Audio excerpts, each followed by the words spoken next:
قیامت تک ہوتی رہے گی۔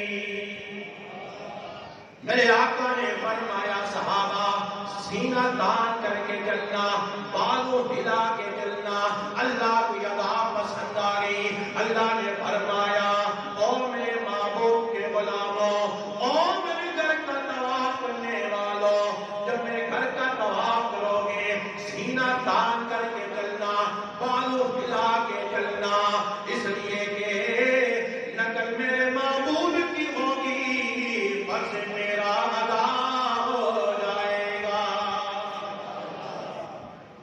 حاجی جاتے ہیں بیت اللہ کا طواف کرتے ہیں، رمل بھی کرتے ہیں، اور پھر حاجی لوگ حجر اسود کا بوسہ بھی لیتے ہیں۔ فاروق اعظم رضی اللہ تعالی عنہ کا دور ہے، آپ بیت اللہ کا طواف کر رہے ہیں اور یہ صدائیں لگا رہے ہیں لبیک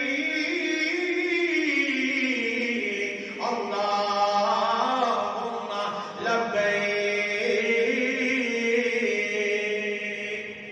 لبیک لا شریک لک لبیک ان الحمد والنعمت لک والملک لا شریک لک۔